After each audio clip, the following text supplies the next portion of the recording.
All parties conference में बैठने के लिए तैयार हूं इमरान खान। कौम से माफी मांगने तक इमरान खान से मुज़ाकरात नहीं होंगे शहबाज शरीफ। निजाम बचाने के लिए हुकूमत लचक दिखाने के लिए तैयार क्यों नहीं हो रही? ज़ैगम खान साहब। वली खान साहब से यह मंसूब है कि उन्होंने ज़ियाउल हक को कहा था कि एक कब्र है और दो मुर्दे हैं, या इसमें तुमने जाना है या भुट्टो ने जाना है। और कहते हैं कि इसके बाद ज़ियाउल हक ने खौफज़दा होकर भुट्टो की जान ले ली। आप ज़रा इस बयान के मुकाबले में राना सनाउल्लाह का बयान सुनिए, वो साथ रखिए। क्या उन्होंने कोई मुख्तलिफ बात की है? राना सनाउल्लाह ने कहा कि अब या इमरान खान बचेगा या हम बचेंगे, यानी एक फाइट टू द फिनिश। एक ऐसे रास्ते पर पाकिस्तान की दोनों सियासी कुव्वतें चल पड़ी हैं जिसके इंतहा पे तबाही के अलावा कुछ नहीं है। जमहूरियत में झगड़ा होता है, लड़ाई होती है, लेकिन ये एक नुमाइशी दंगल होता है जिसका मकसद एक चेक्स एंड बैलेंसेस क्रिएट करना होता है ताकि कोई अपने हद से आगे ना निकल सके। लेकिन यहाँ मामला ऐसा हो गया है कि दोनों फरीक एक दूसरे से इतने खौफज़दा हो गए हैं कि अब हर इंतहा पे जाने को तैयार हैं। इमरान खान साहब ये समझते हैं कि ये PDM की हुकूमत, इसमें बैठे हुए वुज़रा उनको कत्ल करने का मंसूबा बना चुके हैं और उस पर किसी हद तक पहले से अमल दरामद कर चुके हैं और आगे अमल दरामद करने को तैयार हैं। और PDM ये समझती है कि इमरान खान साहब ने अपने दौरे हुकूमत में उनको जो तबाह करने का मंसूबा बनाया, जिस तरीके से उनको जेलों में डाला 6-6 महीने, 1-1 साल, और उनको सियासी तौर पर ख़त्म करने की कोशिश की, अब अगर वो हुकूमत में आते हैं तो वो अपने एजेंडे को मुकम्मल करेंगे। और इमरान खान कहते हैं कि हाँ मैं करूँगा। तुम चोर हो, तुम उचक्के हो, तुम डकैत हो, ना तुम सियासतदान हो, ना तुम सियासी जमातें हो, तुम्हें मैं ख़त्म करके छोड़ूंगा। और वही रास्ता अब PDM का रास्ता है। और वजह इसके पीछे बुनियादी तौर पर जो मंजरनामा बदला है, जो हुकूमत गैर मकबूल हुई है, हुकूमत पर ज़िम्मेदारी ज़्यादा होती है, इसलिए हुकूमत जिस रास्ते पर चली है और जिस तरह से उन्होंने PTI के ख़िलाफ़ एक्शंस लेने शुरू किए हैं, उससे मामलात बहुत ही ज़्यादा ख़राब हुए हैं। तो ये बहुत ही खतरनाक कलामी की माजरा। जब आप कहते हैं फाइट टू फिनिश के मामले पर आ गए हैं और एक दूसरे का खौफ, यानी कि वही बात जो आपने शुरू में माजी से भी एक हवाला दिया है, तो चाहे फिर निजाम जहां मर्जी जाए, मैं आपसे ये जानना चाहूंगी कि वजीर आजम शहबाज शरीफ को भी कोई परवाह और फिक्र नहीं है। बीइंग वजीर आजम, काम की जरूरत नहीं है, अपने आप को बचाना जरूरी है। देखिए, वो बाइबल में हज़रत सलमान अलैहिस्सलाम की एक कहानी है जिसमें दो माएँ एक बच्चे का दावा करती हैं और हज़रत सलमान अलैहिस्सलाम कहते हैं कि इस बच्चे को काट के आधा आधा तकसीम कर लो। तो असली माँ ये कहती है कि तुम इसे दे दो, इसको काटो मत। और हज़रत सलमान इस बात पे फैसला करते हैं कि यही असली माँ है। यहाँ पे दोनों ये कह रहे हैं कि पाकिस्तान को काट दो लेकिन दूसरे को मत दो। हमें दे, ये या मेरे पास होगा या पाकिस्तान कटेगा।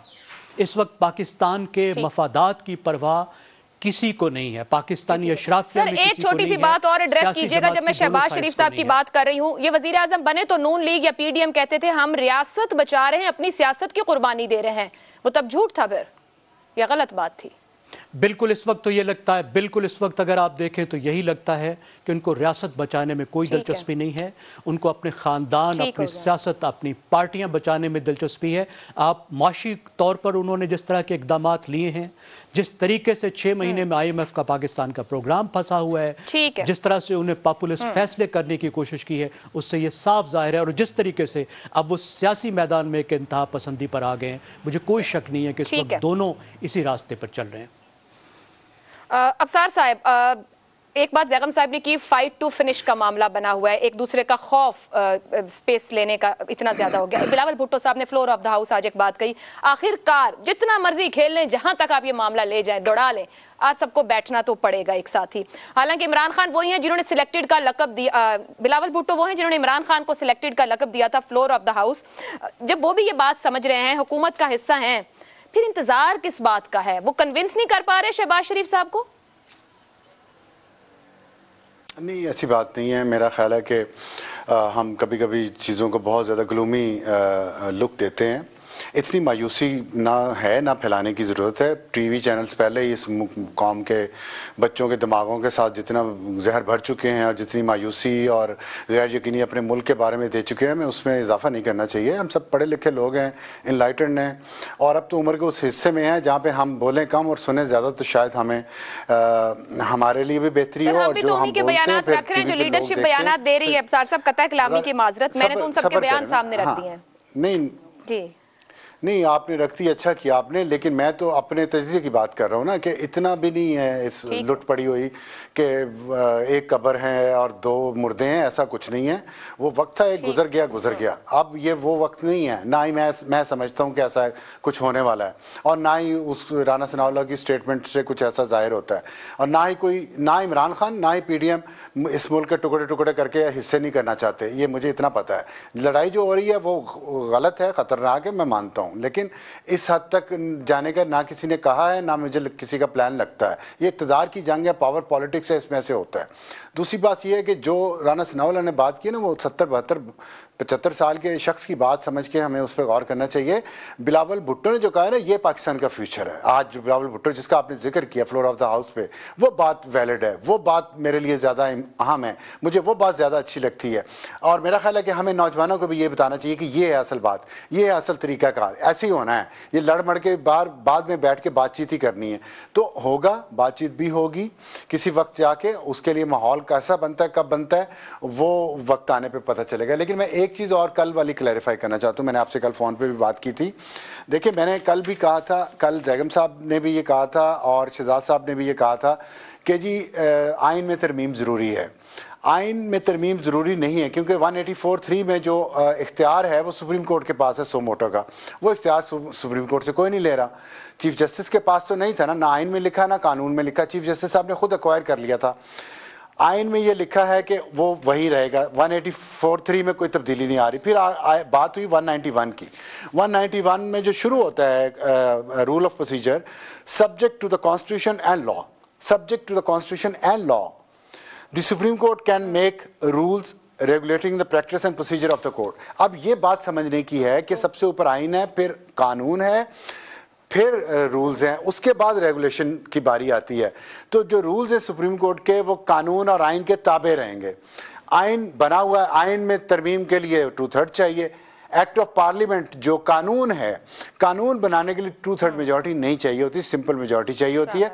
और कानून ऐसे ही है जैसे अगर रेड सिग्नल पे खड़ा होना कानून है कि हर कोई खड़ा होगा, लेकिन रूल्स बना दिए जाते हैं कि एम्बुलेंस इसमें से गुजर सकती है, पुलिस की गाड़ी गुजर सकती है, फायर ब्रिगेड की गाड़ी गुजर सकती है, ये रूल्स होते हैं। अब रूल्स में अगर कोई सुकम है और कानून में वो लिख देते हैं कि जी एम्बुलेंस भी नहीं गुजर सकती या गुजर सकती है, तो ये इतना फर्क पड़ेगा।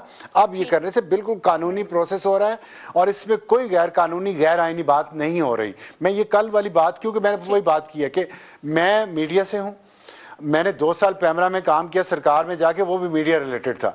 मुझे पता है, मैं अल्ट्रा सेंसिटिव हूँ। मीडिया टीवी चैनल के जरिए जो बाहर निकलता है, लोगों के दिमागों में जाता है, मैंने उसके असरात देखे हुए हैं, भुगते हुए हैं, खानदान समेत। इतना हमें इसलिए थोड़ा मैं चाहता हूँ कि राय हम जो मर्जी दें, राय जो मर्जी दें, जो हकायक हैं, हकायक पे कॉम्प्रोमाइज़ नहीं होना चाहिए। हकायक एज इट इज़ बताने चाहिए हमें लोगों को, ताकि बच्चों को, खासतौर पर नौजवानों को समझ आए कि असल बात क्या है, फिर वो अपनी राय जो फॉर्म करना चाहते हैं वो कर लें। वैलिड पॉइंट अब्सार साहब।